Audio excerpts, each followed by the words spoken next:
হজরত লাল শাহবাজ কালান্দার পাকিস্তানের একজন সুফি সাধক এবং ধর্মপ্রচারক ছিলেন। শ্রেষ্ঠ হওয়ার জন্য তো অনেক পন্থায় অবলম্বন করা যায়, কিন্তু তিনি মানুষের মহব্বতকে অর্জন করাকেই তার শ্রেষ্ঠত্ব লাভের পন্থা হিসাবে অবলম্বন করেছিলেন। তিনি পাকিস্তানের বিভিন্ন শহর ও গ্রামে ঘুরে ঘুরে মানুষের অবস্থা পর্যবেক্ষণ করতেন এবং তাদের কাছে আল্লাহ তাআলার একত্ববাদ প্রচার করতেন।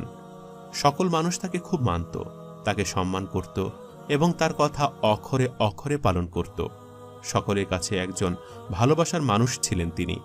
শুধু মুসলমানরাই নয়, হিন্দু সম্প্রদায়ের মানুষজনও কোনো না কোনো কারণে তার ভক্ত ছিল। এমন একটি গ্রামে তিনি ইসলামের দাওয়াত প্রচার করতে যেতেন। সে গ্রামের সংখ্যাগরিষ্ঠ বাসিন্দারা ছিল হিন্দু, মাত্র কিছু সংখ্যক মানুষই মুসলিম ছিল। তারা উনার কথা খুব মনোযোগ সহকারে শুনত এবং তা আমল করত।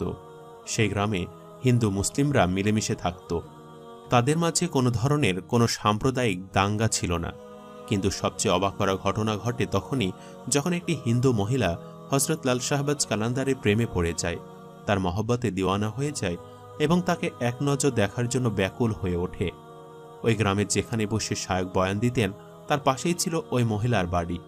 সে তার বাড়ির বহুতল বারান্দা থেকে উকি দিয়ে হুজুরের চেহারা দেখার চেষ্টা করতেন, কিন্তু তিনি যখন বয়ান দিতেন তখন তিনি তার মুখ তার গায়ে থাকা চাদর দিয়ে ঢেকে রাখতেন, যার ফলে তার চেহারা স্পষ্ট দেখা যেত না।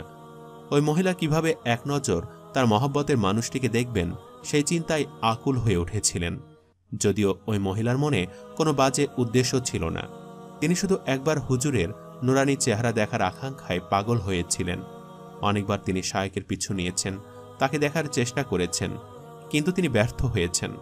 যেহেতু তিনি হিন্দু, তাই মুসলিমদের সমাবেশে প্রবেশ করা কিছুটা দৃষ্টিকটু দেখায়। তবুও তিনি সে মুসলিমদের সমাবেশে পর্যন্ত বোরকা পরে উপস্থিত হয়েছেন। নানাভাবে এদিক ওদিক থেকে উঁচু নিচু হয়ে শায়েকে দেখার চেষ্টা করেছেন, কিন্তু পারেননি। একদিন হুজুর নিচে বয়ান দিচ্ছিলেন, তখন ওই মহিলা প্রতিবারের মতোই তার বাড়ির বারান্দা থেকে উকি দিয়ে শায়েকে দেখার চেষ্টা করছিলেন, কিন্তু কোনোভাবেই তিনি সুবিধা করে উঠতে পারছিলেন না। কোনো দিক থেকেই তিনি কিঞ্চিত পরিমাণও শায়েকের চেহারার কোনো অংশ দেখতে পাচ্ছিলেন না। এক পর্যায়ে তিনি অস্থির হয়ে ওঠেন এবং উকি দিয়ে বারবার দেখার চেষ্টা করতে গিয়ে তিনি বারান্দা থেকে নিচে পড়ে যান আর একদম শায়েকের সামনে গিয়ে পড়েন। তার শরীর রক্তাক্ত হয়ে যায়। যখন তিনি জীবন মৃত্যুর মাঝামাঝি সময় উপস্থিত, তখন শায়েকের মুখ থেকে চাদর সরে যায়। মৃত্যুর আগে ওই মহিলা একবার শায়েকের চেহারা দেখার সুযোগ পান।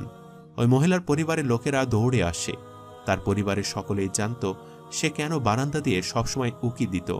তারা সকলে শায়েকের কাছে সব কথা খুলে বললেন। শায়েক মেয়েটির ছিন্ন বিচ্ছিন্ন শরীরে তার গায়ে চাদরটি জড়িয়ে দিলেন, যাতে মৃত্যুর সময় তার পর্দা নষ্ট না হয়। এভাবে বেশ কিছুদিন সময় মেয়েটির পরিবারের আর্তনাদ এবং কান্নাকাটি চলল। গ্রামের সকল মানুষ একত্র হয়ে গেল। অনেকক্ষণ কান্নাকাটির পর মেয়েটির পরিবারের লোকজন শায়েকের কাছে মেয়েটির লাশ নিয়ে যাওয়ার জন্য অনুমতি চাইল, কারণ তখনও শায়েকের চাদর দিয়ে মেয়েটির শরীর ঢাকা ছিল। তিনি অনুমতি দিলেন, কিন্তু মেয়েটার পরিবারের লোকজন যখন মেয়েটির লাশ ওঠানোর চেষ্টা করল, তারা কোনোভাবে সফল হল না। ইতিমধ্যেই হুজুর সমাবেশ ত্যাগ করেছেন, কারণ তার সালাতের সময় হয়ে গিয়েছে। তিনি সালাত আদায় করতে চলে গিয়েছেন।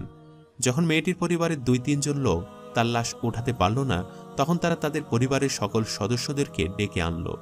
৫-১০ জন বলিষ্ঠ পুরুষ মিলেও সামান্য ৫০ কেজি ওজনের ওই মেয়েটিকে উঠাতে পারছিল না। এরপর তারা কোনোভাবে যখন মেয়েটির লাশ উঠাতে পারল না, তখন তারা গ্রামের কয়েকজন পালোয়ান ডেকে নিয়ে আসলো। ২-৩ জন পালোয়ান আসলো। তারা মনে মনে ভাবল, তারা এত কঠিন কঠিন কাজ করে, আর সামান্য এই মেয়ের লাশ উঠানো কি এমন বড় কাজ? তারা সকলে মিলে সম্মিলিতভাবে চেষ্টা করতে থাকলো মেয়েটির লাশ উঠানোর জন্য, কিন্তু কোনোভাবেই ওইখান থেকে মেয়েটির লাশ উঠানো যাচ্ছিল না। এরপর সকলে নিরুপায় হয়ে গ্রামের পণ্ডিতকে বিষয়টি জানালো। যথাসময়ে পণ্ডিত উপস্থিত হলেন। তিনি মেয়েটির লাশ পর্যবেক্ষণ করলেন এবং চোখ বন্ধ করে কিছু একটা ভাবলেন। কিছুক্ষণ পর তিনি চোখ খুলে বললেন, তোমাদের আগে এখানে আরও একজন ব্যক্তি উপস্থিত ছিলেন, সে কে? তখন সকলে বলে উঠল, তিনি আর কেউ নন, তিনি হজরত লাল শাহবাজ কালান্দার। কিছুক্ষণ আগেও তিনি এখানে উপস্থিত ছিলেন, বয়ান দিচ্ছিলেন। সালাতের সময় হওয়ায় তিনি সালাত আদায় করতে চলে গেছেন। তখন পণ্ডিত বললেন, এ বিষয়ে আমি কিছু করতে পারবো না, এর সমাধান একমাত্র তিনি দিতে পারবেন, তোমরা বরং তার কাছেই যাও।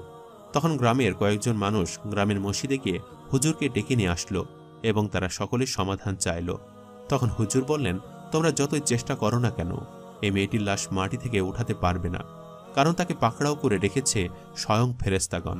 আর সে হিন্দু নয়, মৃত্যুর আগে সে কালিমা পড়ে মুসলমান হয়েছিল। সে বলেছিল, নিশ্চয়ই আল্লাহ এক ও অদ্বিতীয় এবং রাসূলুল্লাহ সাল্লাল্লাহু আলাইহি সাল্লাম তার বান্দা ও রাসূল। সে মনে প্রাণে আল্লাহকে সৃষ্টিকর্তা হিসেবে গ্রহণ করেছিল এবং সে চুপি চুপি আল্লাহর ইবাদত করত, যদিও তার পরিবারের মানুষজন সেটা জানত না। এই মেয়েটির লাশ কোনোভাবেই চায় না তাকে হিন্দু ধর্মের রীতি অনুযায়ী চিতায় পোড়ানো হোক। সে চায় তার লাশ মুসলিম ধর্মাবলম্বীদের মতো দাফন করা হোক। তোমরা যদি মনে মনে এই সংকল্প করো যে তোমরা তাকে চিতায় পোড়াবে না, বরং মুসলিম রীতি অনুযায়ী জানাজা পড়িয়ে দাফন কাফন দিবে, একমাত্র তাহলেই এ লাশ মাটি থেকে উঠবে। অন্যথায় ফেরেশতাগণ এ লাশ তোমাদেরকে নিয়ে যেতে দিবে না। তখন মেয়েটির পরিবারের লোকজন বাধ্য হয়ে মনে মনে সংকল্প করল যে তারা মেয়েটিকে দাফন করবে মুসলিম রীতি অনুযায়ী। তখন খুব সহজেই দুজন মানুষ মিলে মেয়েটির লাশ ওঠাতে সক্ষম হলো এবং মুসলিম রীতি অনুযায়ী মেয়েটিকে শেষ গোসল দেওয়ানো হলো।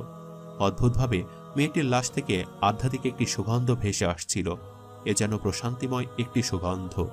ওই গ্রামের সকলে ওই দিন ওই মেয়ের জানাজায় শরিক হয়েছিল। এরপর মেয়েটিকে কবর দেওয়া হলো। অলৌকিক এই ঘটনা গ্রামের সকল হিন্দুদের মনকে নাড়া দিয়েছিল, তাদের বিবেককে জাগ্রত করেছিল। তারা বুঝতে পেরেছিল আল্লাহ তাআলা এক ও অদ্বিতীয় এবং তিনি ছাড়া আর কোনো ইলাহা নেই। তিনি যদি চান তিনি সবকিছু করতে পারেন। তার প্রমাণ তারা স্বচক্ষে দেখেছিল ওই দিন। এই ঘটনার পরে ওই গ্রামের সকল হিন্দু ধর্মাবলম্বীরা একত্রে কালিমা পড়েন এবং শান্তির ধর্ম ইসলাম গ্রহণ করেন। তারা সকলে মুসলিম হয়ে যান। বিরল এই ঘটনা ছড়িয়ে পড়ে গ্রাম থেকে গ্রামান্তরে। দূর দূরান্ত থেকে গ্রাম ও শহরের অনেক মানুষ মেয়েটির লাশ দেখার জন্য গ্রামে আসত এবং এই ঘটনা থেকে শিক্ষা নিয়ে নিজের ঈমানকে আরও মজবুত করে তুলত।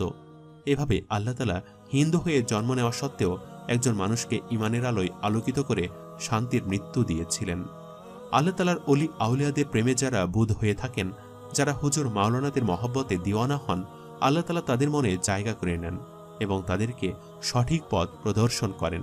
যুগে যুগে আল্লাহ তাআলার প্রেরিত এরকম অনেক নবী রাসূলের অনুসারীগণ, পীর আউলিয়াদের অনুসারীগণ, শায়েখ মাওলানাদের মহব্বতকারীকে আল্লাহ তাআলা ঈমানের সহিত মৃত্যু দান করেছেন। এই মেয়েটির ক্ষেত্রেও তার ব্যতিক্রম হয়নি। নিশ্চয়ই আল্লাহ তাআলা মহান। সুবহানাল্লাহ। সম্মানিত দর্শক, ভিডিওটি আপনাদের কাছে কেমন লেগেছে তা আমাদের কমেন্ট করে অবশ্যই জানাবেন। আর সবাই আমাদের সাথেই থাকবেন। আজ তাহলে এই পর্যন্তই। আপনারা ভালো থাকবেন, সুস্থ থাকবেন। আল্লাহ হাফেজ।